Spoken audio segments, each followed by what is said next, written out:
स्मृतिविभ्रमः स्मृतिभ्रंशात् बुद्धिनाशो बुद्धिनाशात् प्रणश्यति रागद्वेषवियुक्तैस्तु विषयानिन्द्रियैश्चरन् आत्मवशैर्विधेयात्मा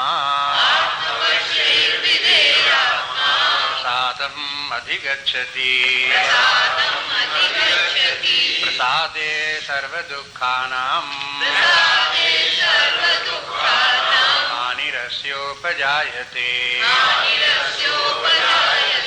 प्रसन्नचेतसो यासु पर्यवतिष्ठता प्रसादे सर्वदुःखानां हानिरस्योपजायते प्रसन्नचेतसो यासु बुद्धि पर्यवतिष्ठते।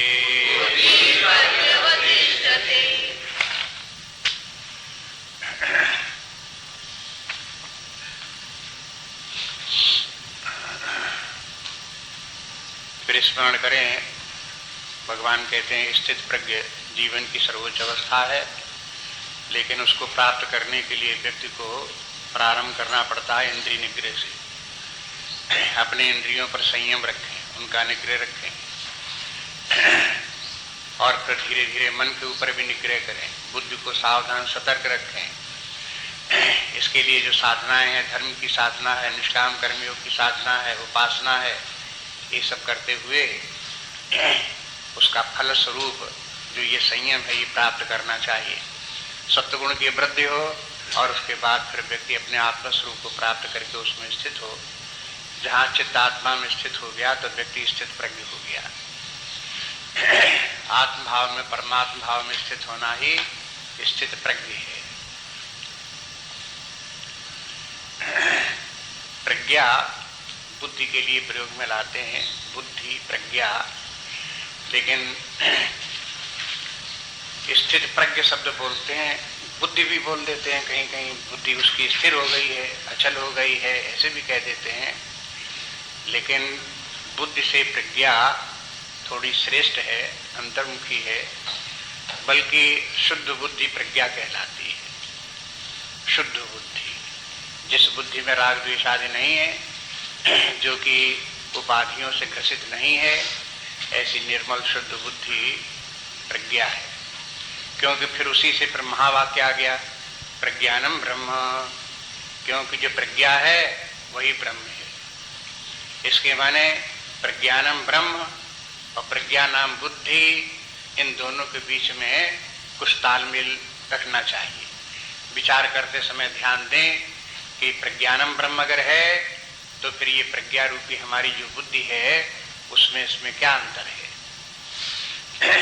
बुद्धि जब मन के साथ में, इंद्रियों के साथ में बाह्य जगत में विचरण कर रही है, चाहे उसको कामनाएं किसी प्रकार की हो, विषयों की कामना हो, चाहे स्कीर्त की कामना हो, चाहे स्वर्ग की कामना हो, और उन कामनाओं से ग्रसित हुई बुद्धि नाना शाखाओं की है, उसमें अव्यवसायत्मिक है, उस समय तक वो बुद्धि बुद्धि है।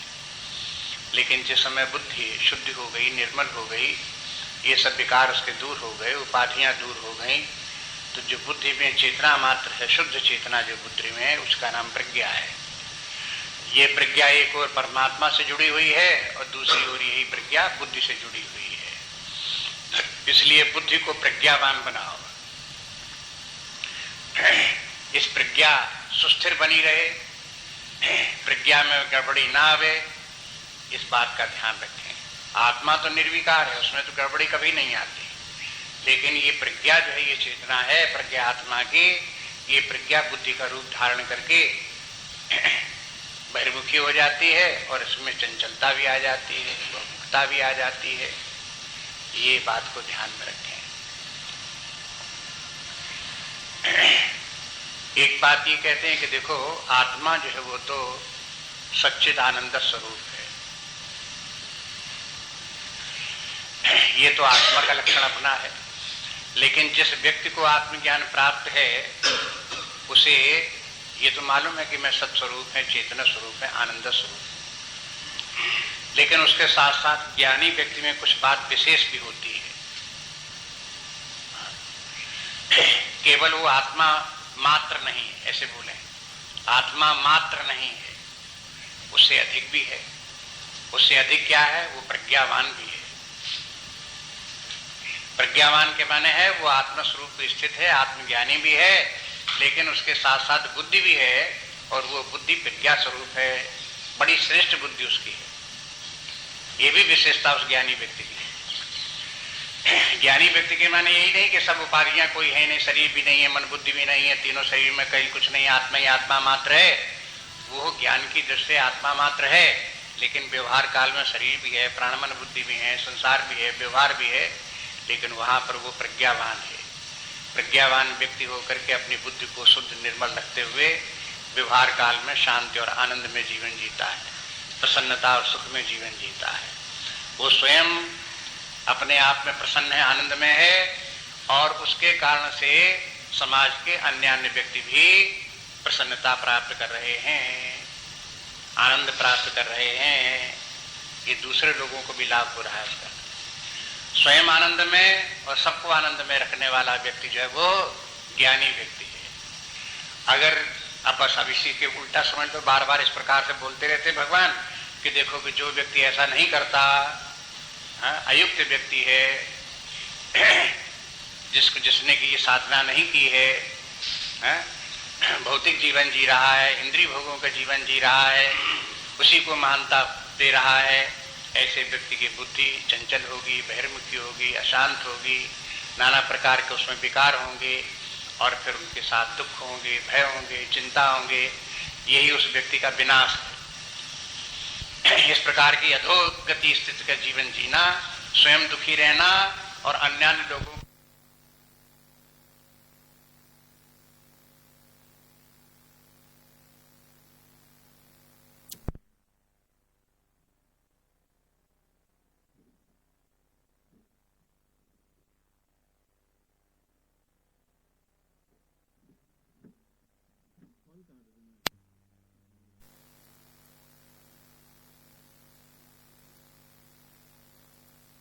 रूप है।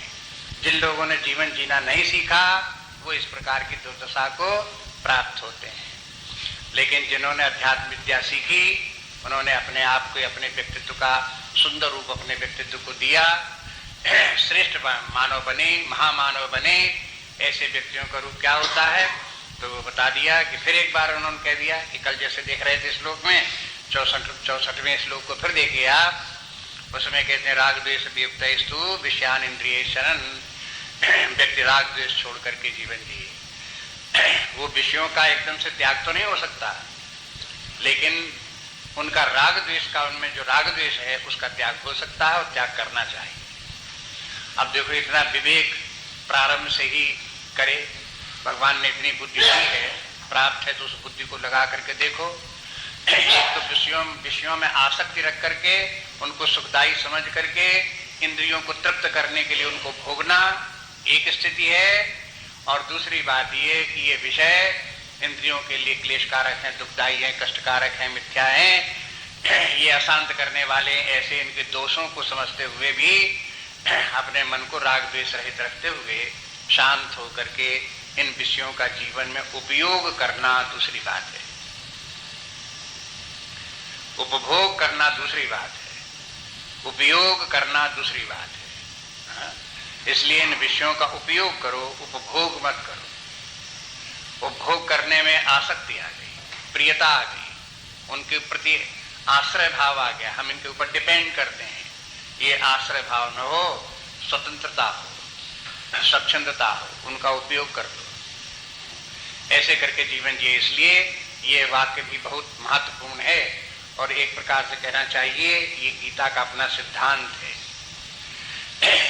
गीता का कुछ अपना सिद्धांत है, अपने ढंग से अपनी बात को बताते हैं, और वो बात यही है कि यहाँ स्वरूपता त्याग की महत्ता नहीं है, बल्कि आसक्तियों के त्याग की महत्ता है। अन्यान्य योग ऐसे हैं जैसे अष्टांग योग इत्यादि हैं, दूसरे योगों में स्वरूपतः त्याग की महानता है। जैसे जैन दर्शन में स्वरूपतः त्याग की बड़ी प्रशंसा है। स्वरूपतः त्याग माने विषयों के पास ही मत जाओ, उनसे बिल्कुल दूर रहो, इस प्रकार का आदेश है। लेकिन अपने इसमें गीता शास्त्र में उन विषयों के स्वरूपतः त्याग की बात नहीं है, मन से उनका त्याग कर दिया, बुद्धि से उनका त्याग कर दिया, बस उसके बाद जो वो एक सामान्य व्यक्ति की तरह से, सरल व्यक्ति की तरह से अपने आनंद में, अपनी मौज में अपना जीवन जी रहे हैं। बाहरी रूप से एक ज्ञानी व्यक्ति में, अज्ञानी व्यक्ति में ऊपरी दृष्टि देखोगे तो बहुत अंतर नहीं दिखाई देगा। जब उसकी गहराई में देखोगे ये सब प्रसन्न सदा कैसे रहता है, शांत सदा कैसे रहता है, इसको विक्षेप क्यों नहीं होते हैं, इस तरफ जब ध्यान दोगे तब पता चलेगा कि ज्ञानी अज्ञानी का क्या अंतर है। गहराई में जाने पे पता चलेगा। अपने गीता शास्त्र जो है वो कर्म का मूल्यांकन नहीं करता कि कौन कर्म श्रेष्ठ है, कौन कर्म निकृष्ट है। वो तो बातें हो गई पीछे की, वो भी अपने स्थान पर ठीक है कि क्या पाप है, क्या पुण्य है, कौन कर्म अच्छा है, कौन कर्म अच्छा नहीं है, क्या कर्म करना चाहिए, क्या नहीं करना चाहिए, ये धर्माधर्म के विवेक के आधार पर हो गया। लेकिन अब आगे चल करके जब विचार करते हैं गीता शास्त्र में, तभी कहते हैं कि ये मूल्यवान बात नहीं है कि कौन कर्म करना चाहिए, कौन नहीं करना चाहिए, बल्कि मुख्य बात यह है कि कैसे करना चाहिए। उसमें करते समय हमारी भावना अंतर्दशा कैसी होनी चाहिए, बस मुख्य बात। तो उसी के लिए राग द्वेष व्यक्तस्तु ये आंतरिक दशा अपनी, वही एक कार्य को राग द्वेष पूर्वक किया जा सकता है और वही कार्य को राग द्वेष छोड़ करके किया जा सकता है। राग द्वेष करके अगर व्यक्ति कार्य कर रहा है तो इसके माने वो लौकिक है, भौतिक है, अयुक्त है। अयुक्त शब्द का स्मरण है। अयुक्त के माने उसने कोई साधना नहीं की है, साधना विहीन व्यक्ति है। तो वो साधना विहीन व्यक्ति जो है वो राग द्वेष प्रेरित होकर के कार्य करता है। लेकिन ये व्यक्ति जो साधक है ये फिर राग द्वेष छोड़ दिया, अपने मन से राग द्वेष को निकाल दिया और उसके बाद फिर कार्य करता है। प्राचीन काल की बात, प्राचीन काल का अभी बहुत थोड़े दिन की बात नहीं, 50-60 वर्ष पहले तक आपको स्मरण होगा, उस समय तक प्लास्टिक के जूते चप्पल नहीं चले थे, हवाई चप्पलें वगैरह नहीं चली थी। उसके पहले चमड़े की चप्पल, चमड़े के जूते, यही सब पहने जाते थे। सन्यासी उस समय होते तो सन्यासी लोग ये अपने चमड़े की जूता पहनना छोड़ देते थे, तो खड़ाऊं पहनते थे अपने। खड़ाऊं उनके पास विकल्प एकमात्र खड़ाऊं था, लकड़ी की खड़ाऊं पहनो, वही पहनते थे। लेकिन कुछ लोगों को खड़ाऊं पहनने में तकलीफ होती थी, अवस्था ज्यादा हो गई, वृद्धावस्था हो गई, बैलेंस नहीं बनता, कुछ दिक्कत होती थी, तो एक उपाय और करते थे। वे लोग कपड़े के पैरों में जूते जैसे बना लेते थे। पुराना कपड़ा लिया, एक नीचे तलवा काट के बनाया, ऊपर से एक बना करके कपड़ा उसके ऊपर से मढ़ दिया और उसको लेकर जैसे जूता सिल दिया जाता वैसे अपने सिल दिया चारों तरफ से, और उसमें पैर डाला और बस उसमें गर्मी के दिनों में भुलभुली में जहाँ पे पैरों में गर्मी लगती है तो उसको पहन करके अपने चले गए, निकल गए। बस उसमें जो है उनकी गर्मी से, जमीन की गर्मी से बच गए। एक बार एक ऐसे संत मुनि बैठे हुए अपना वही जूता चप्पल जो है वो लिए सुई और उनको बना रहे थे। एक व्यक्ति ने, अरे महात्मा जी आप तो ऐसे महान हो और इतने बड़ी बढ़िया वेदांत की शिक्षा आप देते हो, हजारों लोग आपको सुनने आते हैं और आप ये क्या कर रहे हो और ये जूता क्यों काट रहे हो? वो बोले कि देखो ये जूता काटना और समाधि लगाना दोनों एक बराबर है।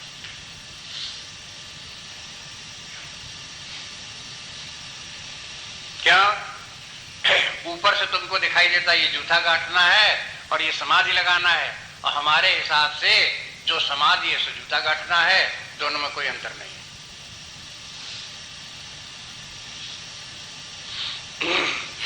अब ये दृष्टि का भेद क्या है?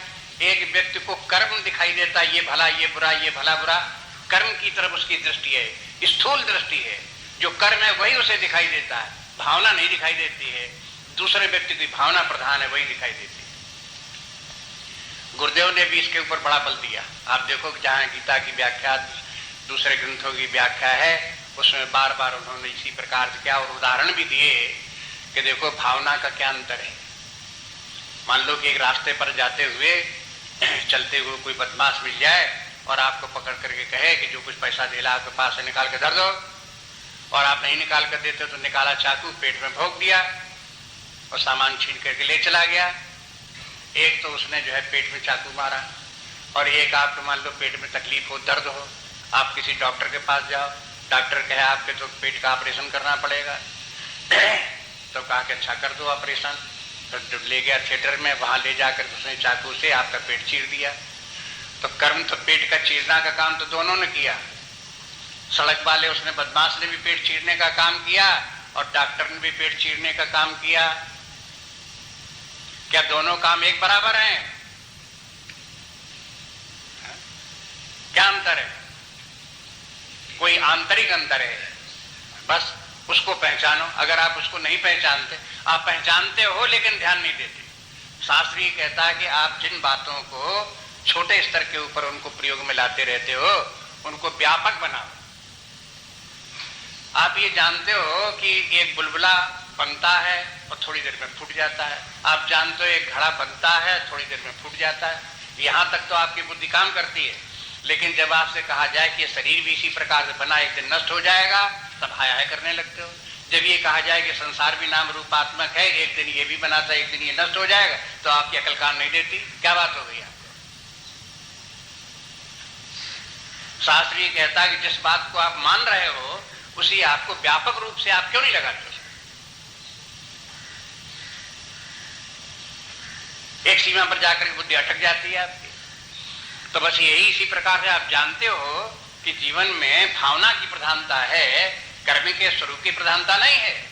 इसलिए कर्म को त्यागना, लेना, छोड़ना, उसका कोई अर्थ नहीं लगता।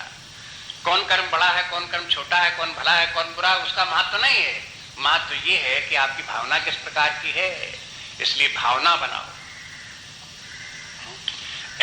धीरे धीरे करके उसकी बात समझो। तो भावना बनाने के लिए आगे भगवान बता रहे हैं, और आगे चल करके भावना की प्रधानता भी दिखाई देंगे, वो भी यहीं आगे आती है। देखो, इसलिए कहते हैं कि एक अवस्था में व्यक्ति जो है वो हो विषाद की अवस्था को प्राप्त होता है। मान लो व्यक्ति ने इस प्रकार से कामनाएं की, क्रोध किया, फिर बुद्धि नष्ट हुई और फिर उसका विनाश हो गया। तो विनाश हो गया तो विषाद हो गया। विनाश के माने क्या है? जब व्यक्ति दुखी रहने लगे, हाय हाय करने लगे, रोते ही रहे तो उसका विनाश हो गया। भयभीत रहे, चिंतित रहे तो उसका विनाश है। विषाद के माने विनाश, और प्रसाद के माने, अब भगवान कहते हैं कि बिना विषाद से बचो और प्रसाद को प्राप्त हो। जैसे सुख दुख, तैसे ही विषाद और प्रसाद। दुख और सुख दोनों एक दूसरे के विपरीत हैं। दुख नहीं, सुख की प्राप्ति करो। ऐसे ही करके विषाद से छूटो तो प्रसाद को प्राप्त हो। प्रसाद के माने प्रसन्न। बस इसलिए कहते हैं कि प्रसाद कैसे प्राप्त? प्रसादम अधिगच्छति। इसी प्रकार जब इंद्रिय निग्रह होगा, संयम होगा, मन में राग द्वेष नहीं होगा, तब माने इंद्रियों के ऊपर मन बुद्धि से संयम रखो और मन में राग द्वेष मत रखो। अब इसको वाच करते रहो, बराबर अपने मन में देखते रहो, अपने भीतर इंट्रोस्पेक्शन के द्वारा अपने निरीक्षण करते रहो कि बुद्धि को, हमारी बुद्धि को इंद्रियों के ऊपर कितना नियंत्रण प्राप्त है, हमारे मन में राग द्वेष कितना है। कैसे पता लगेगा कि राग द्वेष नहीं? बुद्धि तो मन जो कहेगा, बुद्धि उसी की हाँ में हाँ मिला देगी। कहते बुद्धि कहती हाँ राग द्वेष कोई नहीं है। राग द्वेष कहाँ? बिल्कुल राग द्वेष नहीं है। लेकिन अगर राग द्वेष नहीं है तो आपको सुख दुख क्यों होते हैं? राग माने जहां जिस वस्तु में राग है, अनुकूल वस्तु है, और उसके प्राप्त होने में, वैसा घटना घट जाने में, मिल जाने पर, वैसे ही हो जाने पर, या कोई दूसरी बात व्यक्ति अपनी बात को मान ले, वहां पर आपको प्रसन्नता हो गई। और जहां व्यक्ति आपकी दूसरी व्यक्ति बात नहीं मानता, जो चाहते आप वो नहीं होता, जो आप चाहते वो नहीं मिलता, है? तो उसमें द्वेष हो गया और दुख हो गया। अब ये जो घटनाएं घटती रहती हैं, उनमें सुख दुख जो होता रहता है, उस सुख दुख के पीछे राग द्वेष को जोड़ करके देखो कि राग द्वेष है कि नहीं। राग द्वेष को वैज्ञानिक रूप से टेस्ट करो, केवल ऐसे ही नहीं कि अपने मान लिया बैठे बैठे हमको राग द्वेष थोड़ी, हम तो ऐसे ही करते हैं, ऊपर से दिखाते हैं, हमें भीतर राग द्वेष थोड़ा है। स्वयं अपने आप ही परीक्षा करके देखो कि राग द्वेष है या नहीं है। राग द्वेष में इंद्रियों के और व्यक्तियों के राग द्वेष की बात नहीं कि व्यक्तियों में राग द्वेष होता है या वस्तुओं में राग द्वेष होता है। अरे राग द्वेष व्यक्ति के अपने मान अपमान में भी होता है, अपने सम्मान में भी होता है, अपनी धारणाओं में, अपनी मान्यताओं में, अपने सिद्धांतों में भी राग द्वेष होता है। अगर वहां पर भी वो बना रहा, अपने सिद्धांतों में भी राग द्वेष बना रहा, तो परिणाम ये होगा कि वही राग द्वेष फिर नीचे उतरेगा, मन के स्तर पर, इंद्रियों के स्तर पर आकर के बाह्य जगत में भी राग द्वेष फैलेगा। वो तो बीज रूप में जब तक विद्यमान है तब तक वो वृक्ष रूप पर के आता रहेगा, विस्तार भी उसका दिखाई देता रहेगा। आप कहीं उसको लेकर के ये नहीं कह सकते कि अरे इतना राग द्वेष तो बना ही रहता, हटाओ, बना रहने दो, है? तो ऐसा नहीं है, वो बीज रूप में रहेगा तो किसी दिन वो वृक्ष बन जाएगा, बहुत परेशान करेगा। इसलिए इस राग द्वेष से बचे इसको। और प्रसादम अत्यगच्छति, और जीवन के आनंद को प्राप्त करो। प्रसादम कहकर के भगवान कहते हैं विषाद को दूर करो और विषाद विहीन होकर के आनंद में जीवन, शांत में जीवन को प्राप्त करो। अब कहते हैं कि इस प्रसाद से क्या होगा? प्रसाद ही के माने है वहां पर कोई दुख नहीं। प्रसाद की व्याख्या कर दी भगवान ने, प्रसादे सर्व दुखानाम हानिरस्योपजायते। प्रसाद हुआ तो सभी दुखों से हानि ही जायते, माने सारे दुख दूर हो गए, सारे दुखों की हानि हो गई।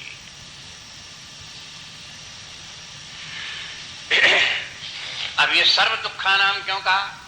दुख माने दुख एक प्रकार के नहीं होते, दुख बहुत प्रकार के होते। वियोग का दुख भी होता है, भय का दुख भी होता है, चिंता का भी दुख होता है, माने दुख बहुत प्रकार के हैं। ऐसे ही नहीं कि आंसू आने लगे और रोने लगे तो ही दुख हुआ। अगर भयभीत व्यक्ति रहता तो ये भी दुख है। चिंतित रहता, हाय हाय पता नहीं क्या हो क्या ना हो, चिंता में लगा हुआ तो भी दुख है। अनेक प्रकार के दुख है। वो सारे दुख जितने हैं वो उस समय व्यक्ति के दूर हो जाते हैं। प्रसादे, प्रसाद आ गया। ये प्रसाद क्या है? फिर आप देखो, कल भी देख रहे थे, प्रसाद के माने प्रसाद बुद्धि, और प्रसाद बुद्धि के माने सत्व गुण। जब व्यक्ति में सत्व गुण की अधिकता हो जाती है तब बुद्धि में प्रसाद गुण आ जाता है। प्रसाद गुण आ जाने पर व्यक्ति जो है वो फिर हर अवस्था में शांत और प्रसन्न बना रह सकता है।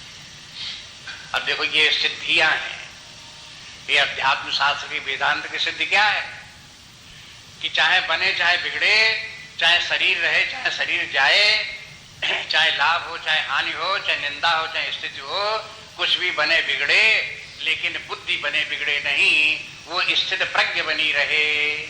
इसका नाम है प्रसाद।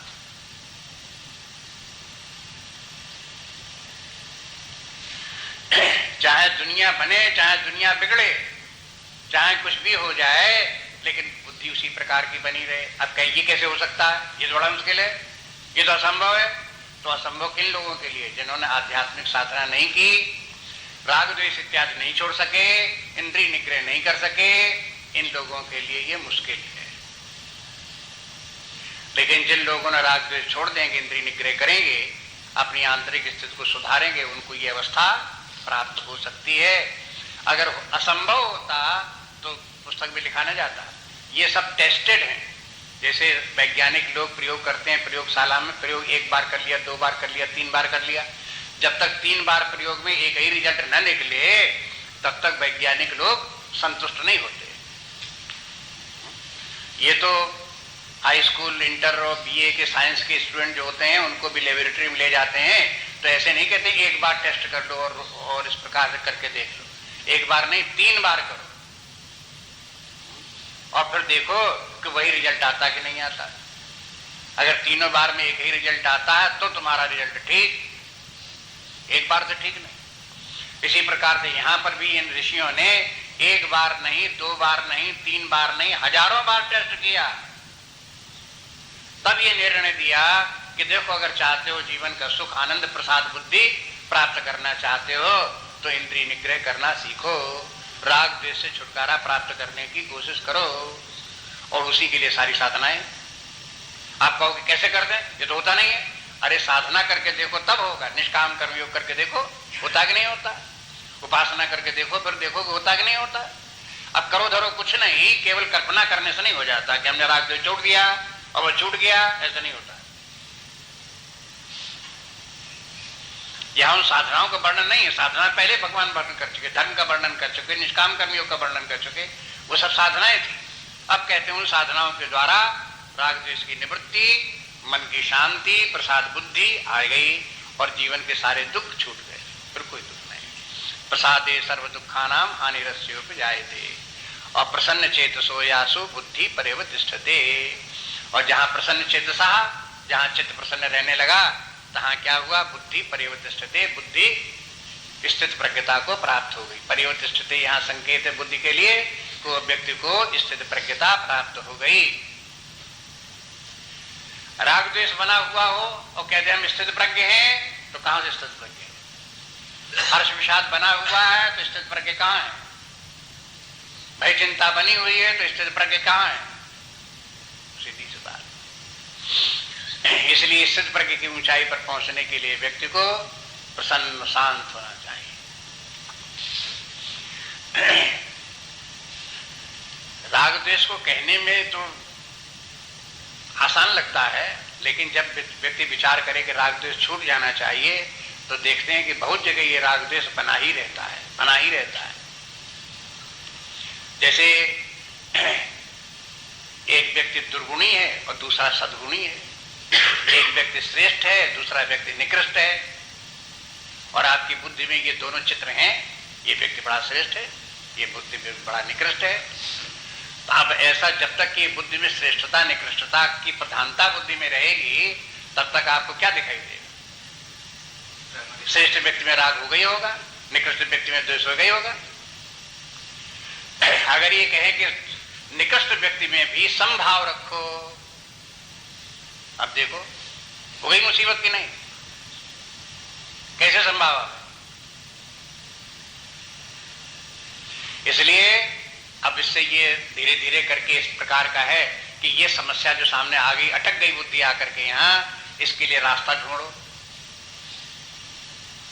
अब रास्ता ऋषियों ने सुझाया, कहा कि देखो ऊपर ऊपर से जो आपको दिखाई देता है, एक व्यक्ति श्रेष्ठ है दूसरा निकृष्ट है, ये ऊपरी रूप उसके हैं। आप उसकी गहराई में जाओ तो आपको पता लगेगा कि एक सच्चिदानंद स्वरूप आनंद स्वरूप जो तत्व परम तत्व है, जो एकमात्र सत्य है, उसके अतिरिक्त और कुछ सत्य नहीं, वही सर्वाधिष्ठान होकर के विद्यमान है। उसी परमात्मा ने एक श्रेष्ठ व्यक्ति का रूप, महान व्यक्ति का रूप धारण करके हमारे सामने आ गया, और वही परमात्मा है हमारे सामने जो निकृष्ट व्यक्ति का रूप धारण करके आ गया। अगर वो परमात्मा दोनों में दिखने लगा, तो अब बताओ किस परमात्मा से हम राग करें, किस परमात्मा से हम द्वेष करें।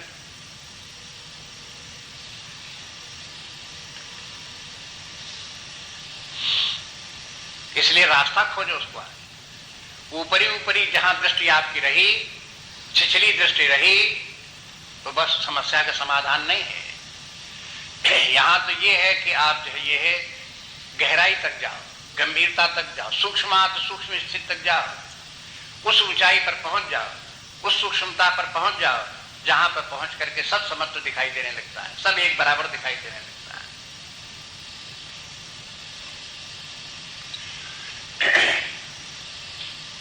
देखो जमीन से आप हवाई जहाज पर उड़ो ऊपर, तो आप देखोगे जमीन की तरफ झांक करके देखो तो दृश्य बदलने लगे। जब जमीन पे नीचे खड़े हुए थे तो आपको दलदल भी दिख रही थी, कीचड़ भी दिख रहा था, कूड़ा करकट पड़ा हुआ भी दिख रहा था, और जहां हवाई जहाज पर थोड़ा ऊपर उठे तहां कूड़ा करकट दिखना बंद हो गया, फूल पत्तियां दिखनी बंद हो गई, आपको दिखाई देने लगा ये बगीचा है, ये पार्क है, ये मकान है, ये नदी है, ऐसे दिखने लगे आपको। और जब और ऊपर ऊपर गए तो आपको बड़े बड़े खेत बड़ा बड़ा शहर, माने पूरा पूरा शहर आपको दिखाई देने लगा, इतना बड़ा जरा सा। उसमें जो डिटेल्स थे वो सबके सब समाप्त हो गए। जैसे जैसे आप और ऊपर उठते चले गए, यहां तक कि कुछ लोग आप जानते हो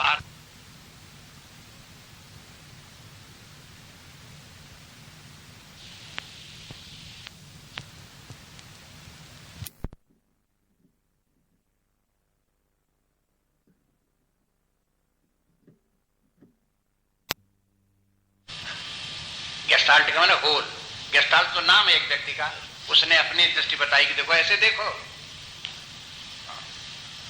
लेकिन उसका कहने का तात्पर्य है कि जो है आप अपनी दृष्टि को होलिस्टिक बनाओ,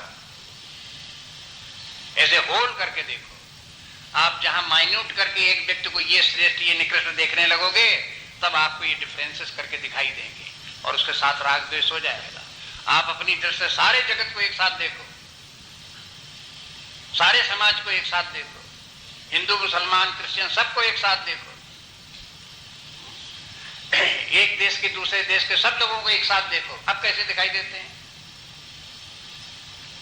उस दृष्टि से देखो। तो ये होलिस्टिक व्यू है, इस प्रकार का लाओ। आगे चल करके गीता में बताएंगे, दो प्रकार के व्यक्ति होते हैं, एक कृष्णवित होता है, एक अकृष्णवित होता है। आगे चलो अगले अध्याय में आ जाएगा। कृष्णवित के माने है होलिस्टिक व्यू ऑफ लाइफ, अकृष्णवित के माने है बस माइन्यूट थोड़ा बीच बीच में थोड़ा थोड़ा देखते हैं, जहां तहां दिखाई तो भेद भेद तमाम दिखाई देते हैं, ऊंच नीच दिखाई देता है, गुण दोष दिखाई देते हैं। इसलिए इस प्रकार का माने विकसित बुद्धि का अर्थ क्या है, व्यापक बुद्धि। साधना के द्वारा बुद्धि को व्यापक बनाओ, श्रेष्ठ बनाओ, मान बनाओ, जिस बुद्धि में कि सब का सब ऐसे होल करके आ जाए। पर जो सारा ब्रह्मांड ही जिसकी बुद्धि में आ जाए होल करके, तो आप देखो कि उसमें ये ब्रह्मांड कहीं कोई दुखदाई नहीं, कहीं कोई क्लेश उसमें कहीं नहीं है, कहीं राग द्वेष की कोई वस्तु ही नहीं है, कहीं भय चिंता क्लेश आदि का कोई कारण ही नहीं है, ऊंच नीच का भले बुरे का कोई प्रश्न ही नहीं है। सब बात ये सब समाप्त है। इस बुद्धि को लाओ, ऐसी बुद्धि आ गई तो बुद्धि स्थित हो गई, स्थित प्रज्ञता को प्राप्त हो, ऐसी स्थित प्रज्ञता प्राप्त हो गई, उसमें प्रसाद, प्रसाद माने फिर प्रसन्न बुद्धि बनी रहेगी। और प्रसन्न चेतसो यासु बुद्धि प्रतिष्ठते, इस प्रकार से बुद्धि स्थित प्रज्ञता को प्राप्त हो गई। तो स्थित प्रज्ञता कैसे प्राप्त हो, इसमें क्रम क्रम से बता दिया। स्थित प्रज्ञता जीवन का उच्चतम स्थान है। प्रारंभ कहां से करते हैं, इंद्रिय निग्रह, उसके बाद मन के स्तर के ऊपर राग द्वेष छोड़ दो और आगे बढ़ो, अपनी बुद्धि को व्यापक बनाओ, शुद्ध बनाओ, सात्विक बनाओ, और फिर उसके द्वारा फिर देखो सारे जगत को ऐसे होल करके देखो और प्रसन्न जीवन जीने का अनुभव करो कि प्रसन्न जीवन का रूप, आनंद में जीवन का रूप क्या है। आप देखोगे कि जीवन की सर्वोच्च अवस्था पर पहुंच गए और स्थित प्रज्ञता आपको प्राप्त हो गई। अब इस स्थित प्रज्ञता की एक बार फिर प्रशंसा करते हैं। भगवान कहते हैं देखो अगर ये सब नहीं करते हो तो फिर क्या होता है, कैसे बिगाड़ होता है। एक बार कहते कि देखो ऐसे बिगाड़ होता है, और दूसरे बात बताते कि देखो ऐसे बनता व्यक्ति इस प्रकार से, उसका विकास ऐसे होता है, बन जाता है, श्रेष्ठ बन जाता है। अब देखो अगले श्लोक में क्या कहते हैं, नास्ति बुद्धि युक्तस्य न चायुक्तस्य भावना न चा भावयता शांति अशांतस्य कुतः सुखम नास्ति बुद्धि युक्तस्य न चायुक्तस्य भावना न चा भावयता शांति अशांतस्य कुतो सुखम। आप कहते हैं तुम ऐसे करके देख लो, नास्ति बुद्धि अयुक्तस्य, अगर कोई बुद्धि अयुक्त व्यक्ति है तो उसकी बुद्धि ठिकाने नहीं होगी, और न च अयुक्त से भावना, और जो अयुक्त व्यक्ति है उसको भावना भी प्राप्त नहीं होगी, और न चा भावयता शांति, अगर भावना व्यक्ति की नहीं बनती तो शांति नहीं होती, और अशांत से कुता सुखम। इतनी तो बात सभी जानते हैं कि अगर शांति नहीं तो सुख कहाँ रखा है। देखो इसको, ये तो इतना फ्रेश तो सारी दुनिया जानती है, उसी का उदाहरण भगवान फिर उल्लेख कर देते हैं यहाँ पर भी, अशांतस्य कुतः सुखम। जो व्यक्ति अशांत है उसे सुख कहाँ रखा। इसके मैंने पहली बात यह है, अगर सुख चाहते हो तो शांति बनाए रखो, और शांति बनाए रखे के साधन अपनाओ। ढूंढो साधन क्या है, कैसे शांत रहेगी। अब शांत कैसे रहेगी उसका आगे बताते हैं कि जब भावना होगी, शुद्ध भावना होगी, ठीक ठिकाने की भावना होगी, तो शांति बनी रहेगी। भावना कहां से बनेगी, कहते भावना तब बनेगी जब बुद्धि ठीक ठिकाने होगी। बुद्धि ठीक ठिकाने कैसे होगी, कहते जब योग युक्त होगे तब।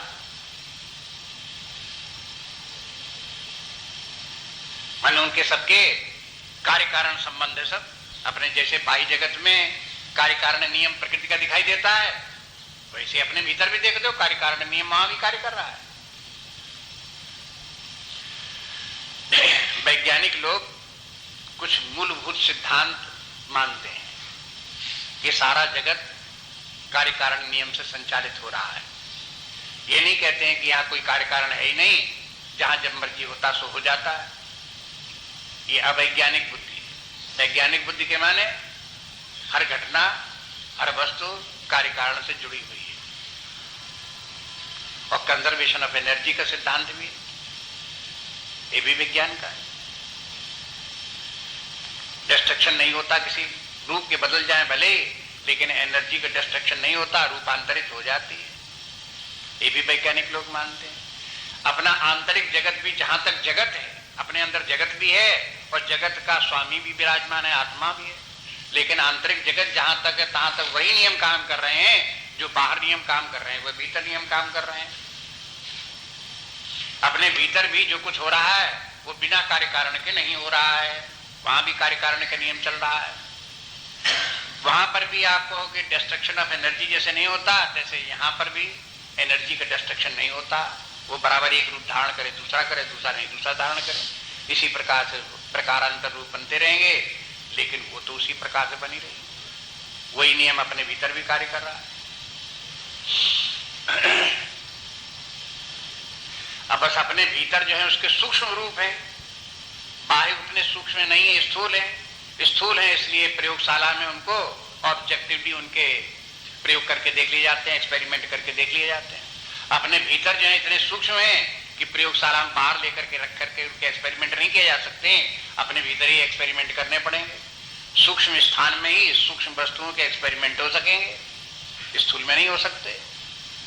बस इसलिए इनका सबका प्रयोग अपने भीतर करना पड़ता है। वही आप देखो इनको, इसलिए यह बार बार देखो कार्य कारण दिखा रहे हैं, नहीं दिखा रहे हैं। ध्यायते विषयान पुंसा संगस्ते, कार्य कारण नहीं है वहां पर।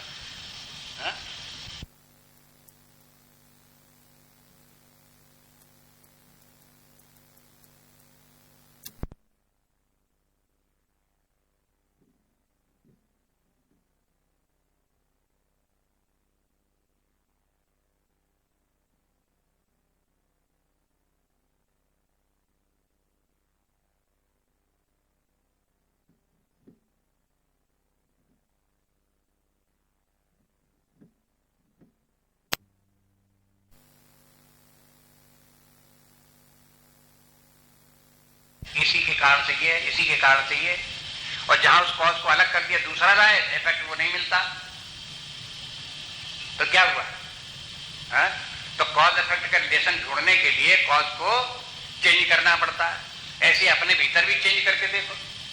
आप देखो कि अगर कामना है तब क्रोध उत्पन्न होता है, कामना को त्याग करके देखो, फिर देखो अब क्रोध उत्पन्न होता है कि नहीं उत्पन्न होता।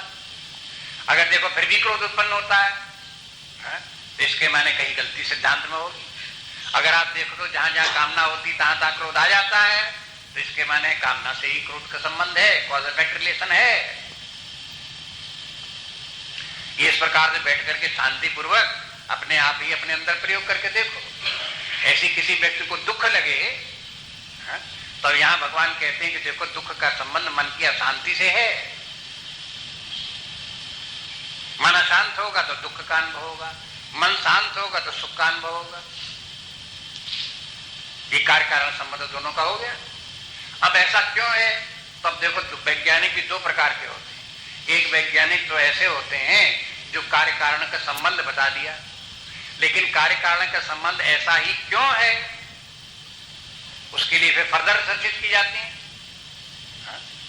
इसी तरह से यहां पर भी है कि अगर मान लो शांत मन में ही सुखानुभूति होती है, अशांत मन में सुखानुभूति नहीं दुखानुभूति होती है, तो ऐसा क्यों है?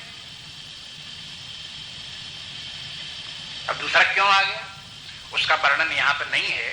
अन्यत्र शास्त्रों में देखते हैं तो आचार्यों ने बताया कि देखो जब शांत मन होता है तो देखो सुख का कारण न मन है न सुख का कारण बाह्य जगत की कोई वस्तु है। सुख यहां कहीं नहीं, बस ये है कि सुख का ही एकमात्र सुख जो है लक्षण आत्मा का है, परमात्मा का है। वही आत्मा जब मन शांत होगा तो परमात्मा का आनंद यहां प्रतिबिंबित होगा और प्रतिबिंबित सुखानुभूति हो जाएगी। जहां मन अशांत हो गया तो मन में आत्मा का आनंद प्रतिबिंबित नहीं होगा, और जब वो प्रतिबिंबित नहीं होगा तब वहां सुखानुभूति नहीं होगी और दुख हो जाएगा। और जितना ही ज्यादा मन अशांत होता जाएगा उतना ही ज्यादा दुख हो जाएगा। अगर मन थोड़ा शांत हो गया तो आत्मा का आनंद थोड़ा थोड़ा प्रतिबिंबित हो जाएगा तो थोड़ा थोड़ा सुख लग जाएगा। अगर मन ज्यादा शांत हो गया तो आत्मा का आनंद ज्यादा प्रतिबिंबित हो जाएगा, ज्यादा स्पष्ट रूप से प्रतिबिंबित हो जाएगा, उसका आनंद का सुख आपको प्राप्त हो जाएगा। ये तो व्यवहारिक जीवन में आत्मा के आनंद को प्राप्त करने का क्या उपाय है? अपने मन को शांत रखो, वो दुनिया की बातें भूल जाओ कि खूब धन हो, फिर खूब वस्तुएं खरीदो और फिर ये भी लाओ फिर वो भी लाओ तो बड़े सुखी होंगे। यहां तो बस बात इतनी है, अपने मन को शांत बनाओ। जितना ही अपने मन को शांत बनाओगे उतनी ही आत्मा का आनंद उसमें प्रतिबिंबित होगा, सुखानुभूति प्राप्त होगी।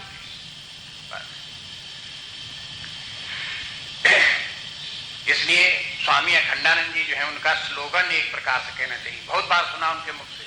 वो कहते हैं दुनिया में चाहे कुछ बने चाहे कुछ बिगड़े, चाहे आपकी साधना जैसी भी हो तैसी भी हो, लेकिन एक बात देखते रहो कि आपके मन की शांति बिगड़ने न पाए।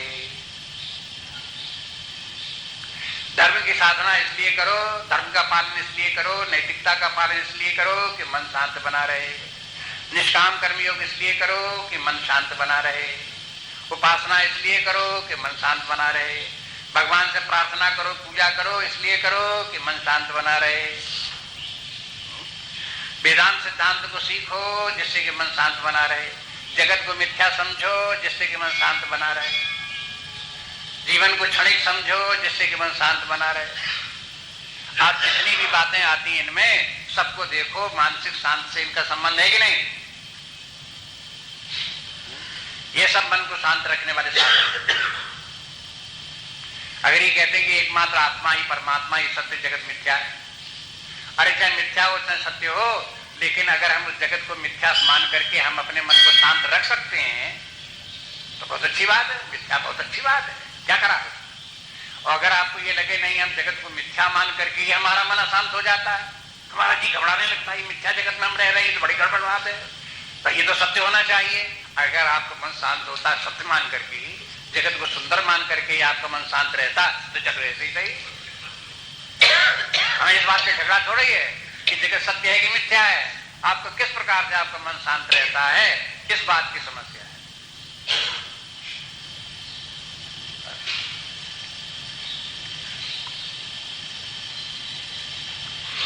इसलिए शांत रहने का अभ्यास करें, खूब शांत रहने का अभ्यास। कुछ लोगों को बहुत बोलते बोलते मन अशांत हो जाता है, ज्यादा बोलते हैं इससे मन अशांत हो जाता है। तो उनके लिए उपाय क्या है कि भाई कम बोलो, थोड़ा मौन रहने का अभ्यास करो, घंटे 2 घंटे मौन भी रहो।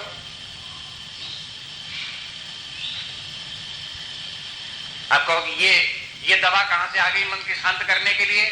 अगर भाई जैसा रोग तैसी दवा,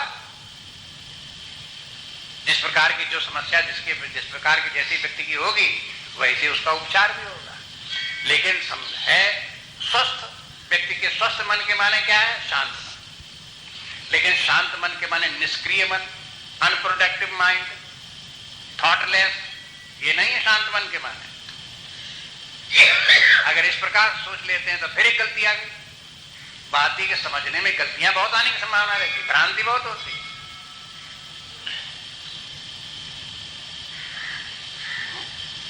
शांत शांत मन के माने कोई व्यक्ति जो है वो कुछ करे ही नहीं, शांत मन को रखने के माने है वो बोले ही नहीं, शांत मन के माने है ये कुछ कार्य ही न करे, कुछ विचार ही न करे। ऐसा नहीं है। विचार उच्च विचार होने चाहिए, सर्वलोक कल्याणकारी विचार होने चाहिए, कार्य भी इस प्रकार के हो, सारे लोग कल्याण का कार्य हो, अपना भी हो, इस प्रकार के कार्य भी हो, विचार भी इस प्रकार के हो। ऐसा रहते हुए भी सारे संसार के समाज के लिए उपयोगी जीवन जीते हुए भी व्यक्ति शांत रह सकता है और ज्यादा शांत रह सकता है। बाकी एक अशांति का कारण ये भी है कि जब व्यक्ति अपने आप को समझता है कि हम तो बिल्कुल यूजलेस हैं, किसी काम ही के नहीं है, समाज के किसी काम के नहीं है, घर के किसी के काम के नहीं है, दुनिया में किसी काम के नहीं है, इस प्रकार की जो अपनी जो है हेल्पलेसनेस लगती है या अपनी अनुपयोगिता व्यक्ति को जीवन में लगती है, ये भी व्यक्ति को अशांत करती है। विचार करके देखो, अगर व्यक्ति को लग रहा है कि हमें तो कोई पूछता ही नहीं, हम तो कुछ कर ही नहीं सकते, हमारी जिंदगी बिल्कुल बेकार है, ये शांति नहीं हुई। इससे बचने का उपाय क्या है? व्यक्ति को उपयोगी बनना चाहिए, लोग के लिए, संसार के लिए, समाज के लिए कुछ करे। जब वो प्रोडक्टिव बनेगा, यूजफुल बनेगा, तो उसको संतोष होगा अपने भीतर, मन को शांति मिलेगी। इसलिए एक ही प्रकार से नहीं, अनेक प्रकार से देखो, बराबर परीक्षा करते रहो कि मन की अशांति के क्या क्या कारण हो सकते हैं और कैसे कैसे अशांति है दूर होगी, शांत कैसे रखा जाएगा, उसको देखो। और यहाँ भगवान ही बताते हैं कि अशांति क्या, देखो अशांति के लिए भावना चाहिए। शांति व्यक्ति को तब होगी जब भावना बनेगी। भावना के माने क्या है? वैसे तो वेदांत शास्त्र में भावना के माने एक प्रकार की समाधि, अनेक प्रकार की समाधियां होती, संप्रज्ञात असंप्रज्ञात इत्यादि समाधियां होती हैं, उसमें एक भावना है। भावना समाधि के माने ये है कि सच्चिदानंद स्वरूप परमात्मा ही एकमात्र सद्वस्तु है और वही अपना स्वरूप है।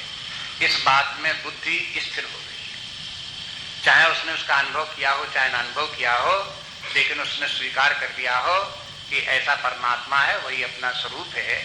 ये दृढ़ता से उसने स्वीकार कर लिया, एक भावना बन गई उसकी। अगर ये भावना इस प्रकार की परमात्मा भावना नहीं है, परमात्मा तो सत्यत्व बुद्धि नहीं है, परमात्मा कहीं किसी आदर्श के प्रति हुक्ड अप नहीं है, उसमें लगी नहीं है, तो फिर भावना नहीं है। निराश्रित बुद्धि जो है वो भावना विहीन बुद्धि है। कहीं कहीं कोई व्यक्ति अपनी परमात्मा में बुद्धि को, भावना को नहीं बना सकते हैं, तो गुरु ढूंढते हैं कि हमें गुरु चाहिए। क्यों? इसलिए हमारी बुद्धि के लिए, भावना बनाने के लिए कहीं कुछ चाहिए, गुरु को पकड़ने को दौड़ते हैं। उनको एक गुरु प्राप्त हो गया, गुरु की मान्यता आ गई, मन में गुरु की भावना बन गई, तो बस वहां से उनको जो है वो शांति मिलने लगती है, स्थिरता बुद्धि में आने लगती है। तो चाहे गुरु हो, चाहे परमात्मा हो, चाहे सगुण हो चाहे निर्गुण हो, अथवा इस लोक का ही कोई महान लक्ष्य हो,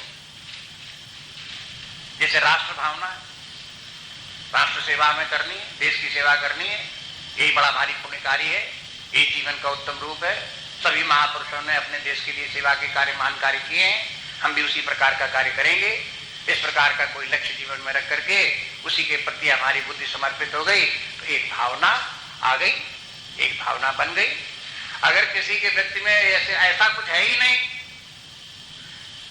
न राष्ट्र के लिए कुछ करने को है, न इस जीवन में मुक्ति इत्यादि प्राप्त करने के लिए है, न कहीं परमात्मा से जुड़ा हुआ है, न कहीं किसी गुरु से जुड़ा हुआ है, कहीं कुछ नहीं जुड़ा हुआ है, तो फिर उसकी भावना विहीन व्यक्ति है। जो भावना विहीन व्यक्ति होगा, उसकी बुद्धि के लिए कहीं आश्रय नहीं है। एक उदाहरण देते थे स्वामी दयानंद जी, वो कहते थे जैसे नगर में आप, नगर की बस पर आप यात्रा करते हुए जा रहे हो, आप देखोगे कि उसमें तमाम सवारियां जहां जितनी सीट थी सब भर गई, अब बाकी उसने स्टैंडिंग खड़ी कर ली, भर और बस में आ जाओ सबको खड़ा कर दिया। और जब बस स्टार्ट होती है तो खड़े वाले व्यक्ति कहीं इधर गिरते हैं, कहीं इधर गिरते हैं, कहीं इस व्यक्ति के ऊपर गिरेंगे, कहीं उस पर गिरेंगे। तब क्या कहते हैं कि भाई ऊपर देखो, जो वो ग्रिप लटक रहा है उसको पकड़ो। ऊपर की ग्रिप पकड़ करके खड़ा व्यक्ति जो होता है, तो ग्रिप के सहारे सीधा खड़ा रहता है, धक्का बस में जरूर लगता है लेकिन गिरता नहीं है। इसी तरह से आंतरिक रूप से हमारी बुद्धि कभी इधर गिरे कभी उधर गिरे, उसको बचाए रखने के लिए कि संतुलन बना रहे, इंटरनल हमारा संतुलन बना रहे, उसके लिए कोई ग्रिप चाहिए, चाहे परमात्मा हो, चाहे गुरु हो, चाहे इस राष्ट्र की सेवा का कोई महान कार्य हो, कहीं न कहीं कोई न कोई लक्ष्य, एक महान लक्ष्य अपने सामने हो, उस लक्ष्य को ग्रिप की तरह से पकड़े रहो। अब क्या होगा, अब बुद्धि जो है वो डावाडोल नहीं होगी, न इधर जाएगी न उधर जाएगी। इस आदर्श को पकड़े रहना ही भावना है। भावना मिल गई। भावना विहीन व्यक्ति के माने उसके जीवन में कोई आदर्श नहीं है। बुद्धि कहीं किसी आदर्श के किसी लक्ष्य के साथ में हुक्ड अप नहीं है। और आप देखोगे एक बहुत बड़ी गलती जीवन में हम लोगों की यही होती रहती है, और जीवन में कभी लोगों को इस बात की शिक्षा भी नहीं दी जाती बच्चों को कि देखो कोई लक्ष्य जीवन का होना चाहिए। अगर लक्ष्य की बात बताई भी जाती है तो ये बताई जाती है कि देखो पढ़ो लिखो, IAS ऑफिसर तुम्हें बनना है, तुम्हें डॉक्टर बनना है, तुम्हें इंजीनियर बनना है। इसके आगे बुद्धि काम नहीं करती। न माँ बाप की काम करे, न समाज में दूसरे भाई बंधुओं की काम करे। ज्यादा से ज्यादा जो लक्ष्य उनका है बस यही बता देते हैं। और ये कोई लक्ष्य नहीं।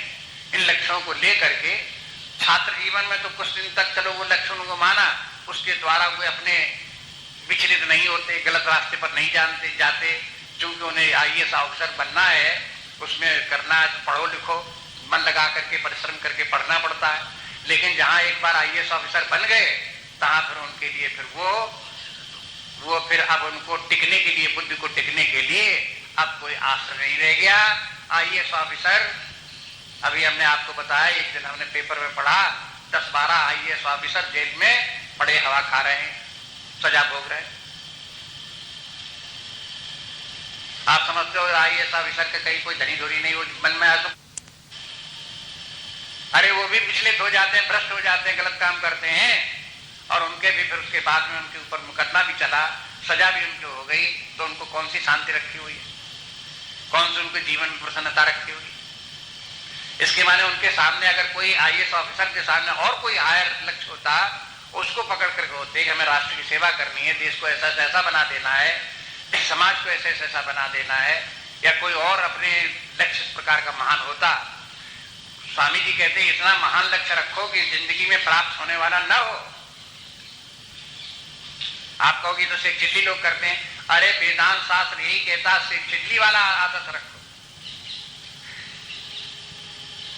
जहां आपको वो लक्ष्य प्राप्त हो गया, तहां पर आप देखोगे कि आप निराश्रय हो गए। लेकिन ऐसा लक्ष्य रखोगे कि जो प्राप्त नहीं हुआ तो वो आपको बराबर मानसिक बौद्धिक संतुलन बनाए रखेगा, आपके मन को शांत बनाए रखेगा। इसलिए भावना बनाओ। ये भावना साधारण व्यक्ति नहीं है, ये सब भावना को, और ये भावना बनती कब है? कहते हैं तब भावना तब बनती जब कोई निष्काम कर्मयोग करे, जिसकी की बुद्धि सात्विक हो। पहली पंक्ति में ये है, नास्ति बुद्धि अयुक्तस्य है। व्याख्याकारों ने इसके बुद्धि का एक विशेषण देकर के बुद्धि बताया। कहते बुद्धि तो सबको होती है। अरे कहा यहाँ बुद्धि उस बुद्धि की बात कहते हैं जहां भगवान ने कहा कि देखो अब हम तुमको बुद्धि योग देते हैं। अभी तक हमने ज्ञान की बात बताई, सांख्य की बात बताई, अब हम तुम्हें बुद्धि की बात बताते हैं। वहां बुद्धि की बात जब भगवान ने बताई तो क्या बताई कि देखो बुद्धियां दो प्रकार की होती, एक व्यवसायत्मक, एक अव्यवसायत्मक। अव्यवसायी बुद्धि जो है वो नष्ट बुद्धि है, भ्रष्ट बुद्धि है। जो व्यवसायत्मक बुद्धि है, निश्चयात्मक बुद्धि है, वही एकमात्र बुद्धि है। उसी बुद्धि को बुद्धि कहना चाहिए। इसलिए जब यहाँ केवल बुद्धि शब्द प्रयोग किया गया तो उसके साथ में निश्चयात्मक व्यवसायत्मक विशेषण जोड़ करके दे दो। देखो अर्थ को कहते हैं नास्ति बुद्धि अयुक्तस्य। अगर किसी अयुक्त के माने भी आपको बता दिया है? ये अयुक्त शब्द आ गया, पीछे युक्त शब्द आ गया था। युक्त के माने निष्काम कर्म योग की साधना करते करते जिसको कि निष्काम कर्म योग सिद्ध हो गया वो तो हो गया युक्त।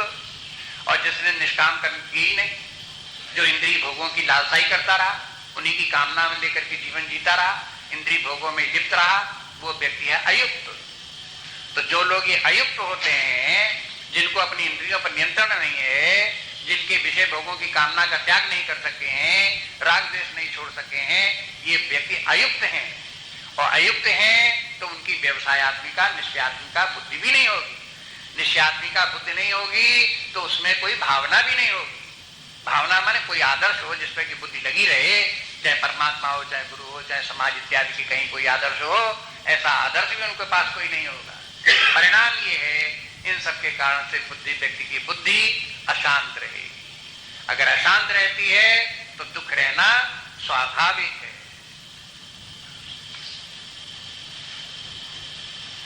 खूब अच्छी तरह स्पष्ट करके जितना ही समझेंगे उतना ही वो जीवन में उतरेगा। स्पष्टता बहुत होनी चाहिए। अगर संशय रहता है तो व्यक्ति को फिर शास्त्र को देखना चाहिए, फिर विचार करना चाहिए, बहुत स्पष्ट चिंतन होना चाहिए और निश्चयात्मक होना चाहिए। जितना श्लोक में बात है उसको ठीक ठीक समझ करके चित्त में धारण करें, ऐसे करें, यही हमारा सिद्धांत है, यही हमारी मान्यता है। इसके माने अभी तक ये जीवन में कहीं कोई लक्ष्य न रखा हो तो अब लक्ष्य ढूंढ लेना चाहिए। और उस लक्ष्य के ढूंढ लेने के माने ये है कि अपनी बुद्धि को उस लक्ष्य से जोड़ दो, बराबर वो लक्ष्य याद रहे, बराबर 24 घंटे याद रहे कि इसी लक्ष्य के लिए हमें जीवन जीना है, इसी लक्ष्य के लिए कार्य करना है, इसी लक्ष्य के लिए शरीर चलाना है, इसी लक्ष्य के लिए काम करना है, इसी लक्ष्य के लिए व्यवसाय करना है, इसी लक्ष्य के लिए सब हमें एक एक कदम आगे चलना है। बस लक्ष्य बराबर सामने रहना चाहिए। लक्ष्यहीन जीवन जो है वो कोई जीवन नहीं। लक्ष्यहीन जीवन जीवन नहीं है। अब लक्ष्यहीन जीवन तो पेड़ पौधों का, कीट पतंगों का, पशु पक्षियों का, उनको क्या है? वो तो प्रकृति जैसा चला रही थी चल रही, उनके सामने कोई लक्ष्य है? वैसे ही करके पशुओं की तरह जीवन जीना, कीट पतंगों की तरह जीवन मनुष्य के लिए गौरव की बात नहीं है। मनुष्य के सामने एक लक्ष्य होना चाहिए, उस लक्ष्य के लिए प्राप्त करने के लिए प्रयास करना चाहिए। शास्त्र तो ये कह देते हैं, तुलसीदास इत्यादि भी कह देते हैं कि देखो मनुष्य शरीर किस लिए है? नर तन पाए विषय मन देहि, पलट सुधाते सट विष लेहि, ताई कबहु भल कहाई न कोई, गुंजाग्रही परस मन कोई, आकर 4,84,000 जोन भ्रमत ये जीव विनाशी, कबहु कर करुणा नर देहि, देश ईत बिन हेत सनेही। किस लिए देते हैं? अरे कि भाई ये शरीर प्राप्त हुआ तो इस शरीर में आपको गुरु भी मिल जाएगा, शास्त्री भी मिल जाएगा, बुद्धि भी मिल जाएगी, ईश्वर तुम्हारे ऊपर कृपा करने वाला भी मिल जाएगा। इन सब साधनों को जुटा करके अब आप जो है संसार सागर के चक्र में पड़े थे उससे मुक्त हो जाओ। जो न तरह भव सागर नर समाज यश पाए, सो कृत निंदक मंद मत आत्मा अनगत जाए। मनुष्य के जीवन का यही है कि सब साधनों को जो प्राप्त हुए हैं इनको जुटाओ और मुक्त हो जाओ, बस परम गति को प्राप्त कर दो, पूर्णता जीवन की प्राप्त कर दो, महामानव दिव्य पुरुष ईश्वर स्वरूप परमात्मा स्वरूप बन जाओ। यही लक्ष्य अपने सामने रखो। इसी के साथ साथ अब